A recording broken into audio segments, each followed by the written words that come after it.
तुर्कमान gate की तस्वीर तो आपने देख ली, जहां पर बगल में फैज़ इलाही मस्जिद के आसपास अतिक्रमण हटाने के लिए कैसे वहां पर बुलडोजर चल रहा है। लेकिन क्या आपने लोगों के जहन को टटोला है? लोग क्या सोच रहे हैं उसके बारे में, खासकर मुस्लिम समुदाय के लोग क्या सोच रहे हैं उसके बारे में? हम आए हैं ग्राउंड पर यही टटोलने, उनसे बात करते हैं। क्या नाम हुआ आपका? मेरा नाम आसिफ अहमद अंसारी है। आपका क्या नाम हुआ सर? अब्दुल सत्तार नाम है। अब्दुल जी ये बताइए, जो तुर्कमान गेट पे जो मस्जिद के बगल में अतिक्रमण हटाने की कार्रवाई चल रही है, तो जो बुलडोजर चल रहा है उसको देखकर आपके जहन में क्या आता है? देखिए, पहली बात तो मेरे जहन में ये है, ये जो इन्होंने इसको हटाया है, किसी गरीब का भला हो रहा था। 20,000 रुपये और 25,000 रुपये पे ये अपना वहाँ पे शादी ब्याह करके निकल जाते थे, और एक उसमें वो चल रहे थे जो 50% की छूट पे टेस्ट होते थे। अब आप खुद अंदाज़ा लगाइए ये क्या हुआ है। किसी गरीब का भला हो रहा था, उसको रोका गया है। आसिफ, आपका भी यही मानना है? देखिए, मेरा मानना ये है कि अतिक्रमण जो है अतिक्रमण है। अगर तुर्कमान गेट पे जो मस्जिद के बाहर का एरिया डिमोलाइज किया है तो हम उसका स्वागत करते हैं। बाकी ऐसे ही दिल्ली में बहुत सारे मंदिर, जिसका मैं उदाहरण देना चाहूँगा, बस अड्डे के करीब श्याम बाबा गिरी मंदिर है, उसी के बराबर में बहुत बड़ा जो है बैंकेट हॉल चल रहा है, उसमें खुलेआम जो है उसी की वजह से बचा हुआ है। और दिल्ली में हर जगह जहाँ भी आप जाएंगे थाने हैं, थानों में सब जगह इसी टाइप के बने हुए।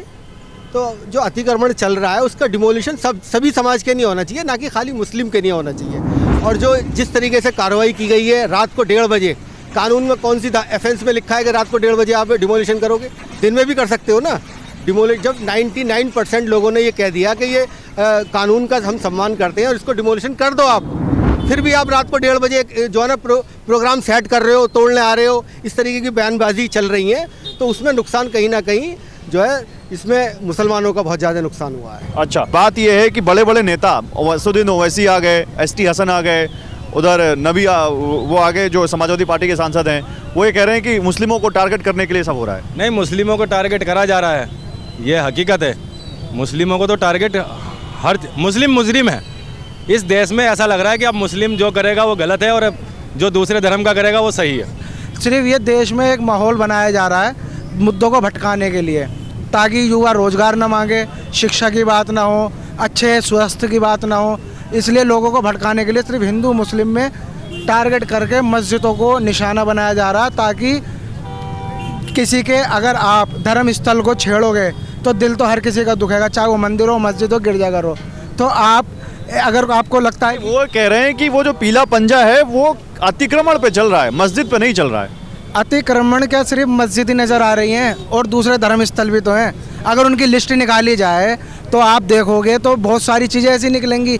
मगर ये ऐसा बीजेपी के राज में ही होता है कि मुसलमान को टारगेट करके हिंदुओं को डराया जाता है कि मुल्लाओं को परेशान करो और हिंदुओं को एक करो। ये बीजेपी की राजनीति हो रही है। आपका नाम क्या है? मेरा नाम सुहेल अंसारी। सुहेल भाई, ये मुझे बताइए, लेकिन वो तो मामला ये वाला जो अभी तुर्कमान गेट का, ये हाईकोर्ट तक गया और हाईकोर्ट ने स्टे लगाने से मना कर दिया।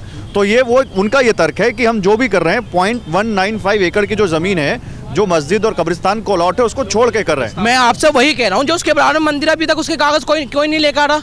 लेकिन अभी मुसलमान शांत बैठा है, उसके लिए कोई वो नहीं कर रहा। मुसलमान शांत है, मुसलमान भाईचारे का पैगाम देना चाहता है। मुसलमान कह रहा है कि जहाँ पर हमारी मस्जिद को तोड़कर अगर आपने मंदिर बना ली, हमें कोई एतराज़ नहीं है, लेकिन अगर हमारी मंदिर जहाँ पर बनी हुई आप कब से बने तो मैं देख रहा हूँ अभी सारी चीज़ों को हम देखते हुए आ रहे हैं। सारी चीज़ एक्चुअल में आज एजुकेशन की जब बात होती है तो मंदिर की बात होती है, जब रोजगार की बात होती है तो मंदिर की बात होती है, जब जिस चीज़ की भी जब भी हम मतलब युवा की बात करें तो मंदिर आ गई, बलात्कार की बात करें तो मंदिर आ गई, नौकरी मांगे तो मंदिर आ गई। हमारे हिंदुस्तान के अंदर धर्म के लिए तो जान भी दे सकते हैं लोग बाग, चाहे उन्हें खाने को कुछ ना मिले, उन्हें धर्म के लिए लड़ना है, चाहे धर्म के नमाज पढ़ने कोई ना जा रहा हो, मंदिर के अंदर पूजा करने कोई ना जा रहा हो, लेकिन भाई धर्म की बात आगे चलो। अरे भाई, मुद्दों को ध्यान रखो। 16 जान चली गई, उनकी क्या अहमियत रखी? 2 लाख रुपए कि 2 लाख रुपए मुआवजा देंगे? अबे भाई, वो अपना जिंदा रहेगा, 20 बच्चों को पालेगा। इन शॉर्ट आप कह रहे हो कि जो मुद्दे हैं जिसमें फंस सकते हैं, उन मुद्दों को दबाने के लिए इस तरह की कार्रवाइयां की जाती हैं समय समय। इन शॉर्ट मैं ये कहना चाहता हूँ कि हमें फ्यूचर की बात करनी चाहिए, ना कि पास्ट की बात करनी चाहिए।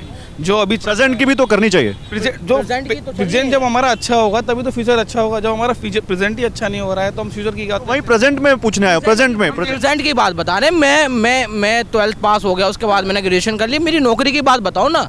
मेरी नौकरी कब लगेगी? मैं नौकरी के इंतजार में बैठा हूँ। घर वाले कह रहे थे शादी तब तक नहीं करेंगे जब तक नौकरी नहीं लगेगी। अब बताओ, नौकरी की ये चीज़ है ना, नौकरी की बात करो मेरे से जो नौकरी की बात करो, मेरे से शिक्षा की बात करो, मेरे से स्वास्थ्य की बात करो। आप चलो अस्पताल के अंदर, आज दवाइयाँ नहीं है, नहीं क्यों बताओ ना? एम्स के डॉक्टर आप बोले आप इतनी देर के बाद रेबीज के इंजेक्शन खत्म हो गए। कहाँ पर? ये रहे आप जो अस्पताल में अच्छा, प्राइवेट लगवा रहे हैं। अभी कुत्ते ने काट लिया था मेरे भतीजे के, मैं गया उन्होंने कहा जी हाँ इंजेक्शन है रेबीज, प्राइवेट लगवाया 250 रुपये का।